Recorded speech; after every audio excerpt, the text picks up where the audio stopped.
Then the wave of depolarization is paused just a little bit, right here at the junction between the atria and the ventricles below. Then it shoots down the middle through some conducting fibers that are in here in what's called the septa. And it gets to the apex, where the wave of depolarization turns and then travels from the apex up towards the base. So when the ventricles contract, and that's just this part down here, they contract from the apex towards the base. Are you following me? We start the new cardiac cycle up here in the atria, and the wave of depolarization travels down here. Then it's focused into a conducting bundle that goes through the ventricles to the apex, and then travels the apex back to base. So when the ventricles depolarize, and they're the big muscular parts, when they depolarize and contract, we need them to contract from apex towards base, because we eject the blood out to base. If the heart loses its synchrony and it starts to contract base towards apex, it'll actually blow the bottom of the heart out. It'll start to dilate and eventually rupture when it does that. So we don't want that to happen. Ordinarily, the wave of depolarization should travel apex to base. Okay. All right. You remember what the three layers that make up the heart are called? What's the outer layer called? Epicardium, right, which could also be the visceral pericardium. That's the epicardium. So that's what I'd be touching here. And then if you cut away that outer wall, we'd be touching the muscular, and the muscular layer is the myocardium. And then this ridged inner surface would actually be very, very smooth, and that would be the endocardium. So those are your three layers: epicardium, myocardium, and endocardium. Of the three layers, most of it is myocardium. Okay. So you can see that there. The septa are just the division lines of myocardium between the right and left halves.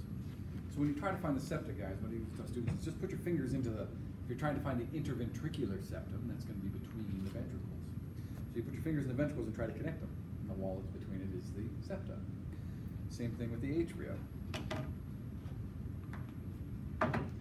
Here I am over here in the left atria there, and now I'm in the right atria, and if I try to connect my fingers together, my thumbs, there's a wall in between, and that's the interatrial septa.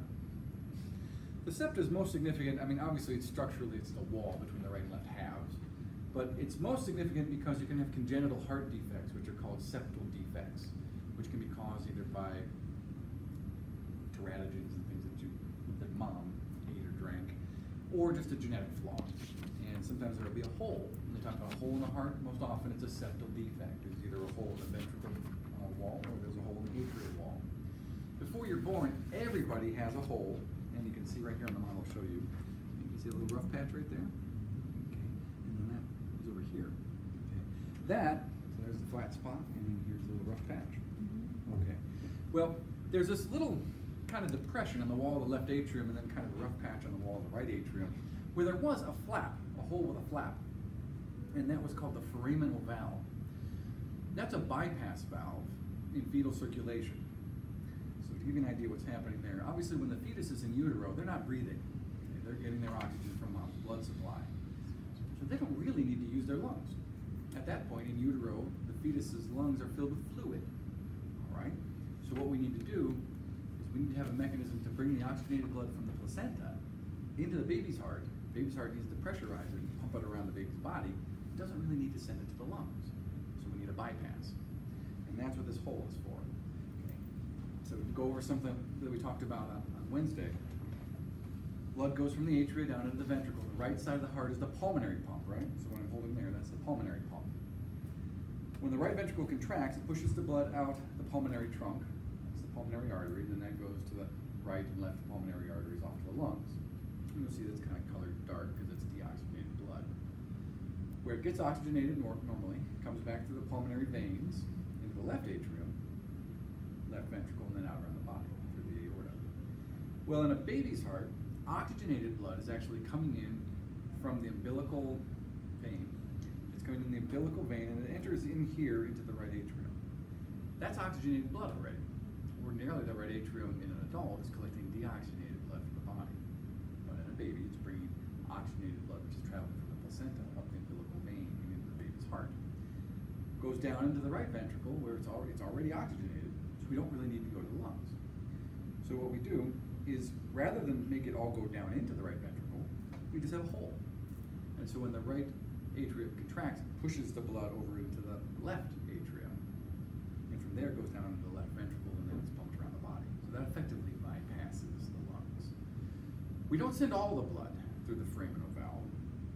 Some of it we send down into the right atrium, right ventricle, again, in a fetus. And then the right ventricle contracts on that diminished amount of blood, pushes it through the pulmonary trunk. But again, we're going to shunt some of it away. We're not going to send it all to the lungs. Instead, there's a little, you can just see right there at the tip of my finger, there's a little connector. It almost looks like a mistake, but it's not. That little connector there is a vessel called the ductus arteriosum. Ductus arteriosum. And that is a shunt between the pulmonary artery and the aorta. So again, the pulmonary artery is going off to the lungs, right? Okay. So we travel through that up into the aorta, and now instead of going to the lungs, we go around the bottom. That's only in a fetus, though? That's only in a fetus, right? Foramen ovale and ductus arteriosum. Now, in an adult heart, you can see the remnants of those two things, which is why I talked about that. In an adult heart, that valve, that foramen ovale, is supposed to close up, and it leaves a shallow depression, which maybe from A&P1, you remember a shallow depression in bones was called a fossa. Okay? So this is called the fossa ovale, which is the remnant of the foramen ovale. So that should be closed. Now, about 1 in 5 babies, when they're born, that's not completely closed. Okay? And so they're having a poor time oxygenating. Because it's supposed to close about a week to 2 weeks before birth. And so some people are born 2 weeks early, and that's not closed yet. In most of those individuals, they spontaneously close.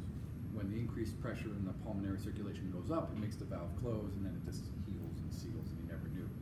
But in some individuals, of those individuals that are born with what's called a patent foramen ovale, it is still open, 20% of them or so are going to wind up needing surgical intervention to close it. And they just go in, and they actually have to put a stitch in there and close that. And then frequently, the ductus arteriosum is also still open, and they put a stitch around that and close it too. My son George, my youngest son, was born at 26 weeks, so he was very, very premature, and he had to have that done. You know, just a tiny little guy was only 2 pounds, and so they did heart surgery on him. Amazing stuff. He's fine. He's huge. So those are 2 fetal circulation specializations that when you're looking for in the models, you need to know what they are to find them.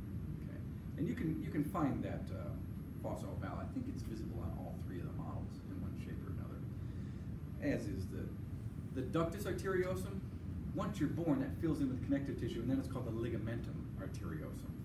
So in an adult, we have that little tube there, but it's not a vessel anymore. It's just a ligament. All right. So there's a couple terms that you'll be able to find. I want to get you oriented, then I want to get you started, but I want to cut down on as many of the repetitive questions I get from everybody, because I know some pitfalls that you're going to run into. Base, apex, the margins of the heart are the sides. So you've got right margin, left margin. Something called the coronary sulcus. A sulcus, remember them from neural anatomy? Remember what a sulcus is?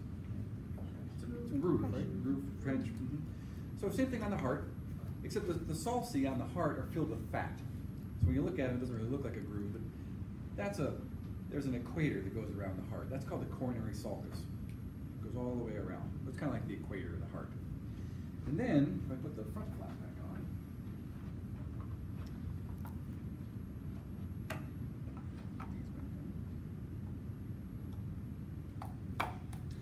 When you look at the front of the heart, you'll see these little flaps there, another one over here. Okay? Those are called auricles. The flaps are called auricles. And the auricles are the inferior border of the atrium, okay, on the outside. So that's the right auricle, and here's the left auricle. If you were to cut into the auricle, you'd be inside the atrium. So it's confusing because some textbooks will refer to the auricle and the atria as the same thing. Okay? And they're not quite the same thing. The auricle is technically the flap. Okay, this thing out here. So just beneath the auricle is the coronary sulcus on both sides. So there's the left and there's the right. Tomorrow, well, no, not tomorrow, I guess next Wednesday, we'll see it for a week. So next Wednesday, we'll have a chance to dissect the pig heart. And the first thing you do before you cut into the pig heart is figure out whether you're looking at the front or the back. And it seems like that should be easy, because on these models, it's a piece of cake. But on a real heart, it's a little harder than you might think. There are 2 landmarks I always tell students to find. You find the auricles, and you find this vessel here, which is the pulmonary trunk. If you find the pulmonary trunk and have that facing you, you know you've got to have the right and left auricles. So I beg you not to cut into the heart until you have definitely been sure that you're looking at it the right way. Because if you cut into it backwards, you'll learn everything backwards, and it's so frustrating. Right? The most difficult thing to do is unlearn something you learned wrong the first time. Right? I I still struggle with things like from grade school I learned backwards the first time. It drives me nuts. Okay, so let's see here. When you look at the front of the heart, you kind of see a fat-shaped line coming down this way. Not fat-shaped, fat-colored line coming down here. That's an interventricular sulcus. So interventricular means between the ventricles, right? So there's our fatty sulcus coming down here. And you see some blood vessels in that. So this is the anterior interventricular sulcus. If you turn it around, there's the posterior interventricular sulcus. And it's filled with fat. Probably not today, but next Wednesday for sure you're going to get into naming the blood vessels that are involved in here. And they're going to have these names. Like you're going to have the anterior interventricular artery and the great cardiac vein, which are both found in the anterior interventricular sulcus. So those are landmarks you want to know. So there's always some questions I ask about the external features of the heart. So base, apex, right margin, left margin, coronary sulcus, anterior interventricular sulcus, and posterior interventricular sulcus. Those are some basic just landmarks on the outside of the heart to find. Okay. Then you get onto the inside. Okay. Well, when you take away the ventricle wall, you notice the ventricle wall is very, very rough, right? Okay. Those ridges in there are called trabeculae, which again, harkening back to AMP1, maybe you remember a trabeculae was a ridge or a plate you found in bone. Well, here they're trabeculae of muscle, not bone. Okay. They're called trabeculae carnae, meaning muscle. Okay. You all know what corrugated cardboard is? You see corrugated cardboard? All right. Why does it have those ridges in there? To increase strength. Makes it stronger, right? Okay. It's exactly the same thing that trabeculae carnae do for the heart. They make the inside of the heart wall stronger. Okay, they function like corrugations. So in the ventricles, they're called trabeculae carnae.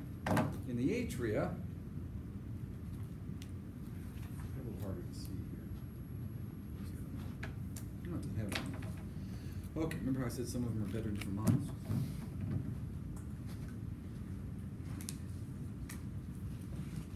Yeah, it's kind of the same thing in the atria, but they're not as thick. Okay, see those little parallel lines in there? Those are kind of the same thing as the trabeculae, but here they're called pectinate muscles. Don't blame me, I didn't name them. Okay, so in the atria they're called pectinate muscles. In the ventricles they're called trabeculae carnae. They serve pretty much the same function. Within the ventricles, you're going to find some slightly larger trabeculae, and these are cone-shaped muscles, right there at the tip of my finger, one on each side. Okay. These are kind of large cone-shaped muscles. I don't know if you can see those from where you're sitting, but those large cone-shaped muscles, of which you've got 3 or 4 in each ventricle, those are called papillary muscles. So they're kind of indistinguishable from the trabeculae, except they project out a little bit more and they have a cone-shaped end. And they're attached to little strings, little fibrous strings. The strings are called chordae tendinae, cords that are tendons. You know them as heartstrings. If you ever heard that term, heartstrings, that's what the chordae tendinae are.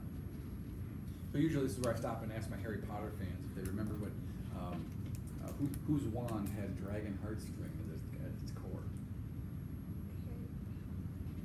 Harry Potter's? No, not Harry Potter. His was a phoenix feather. I like Harry Potter. You guys are bad Harry Potter fans. Okay, I believe it was Lucius Malfoy's dragon heartstring. So that would be the chordae tendinae from a dragon. If a dragon had a heart, I guess.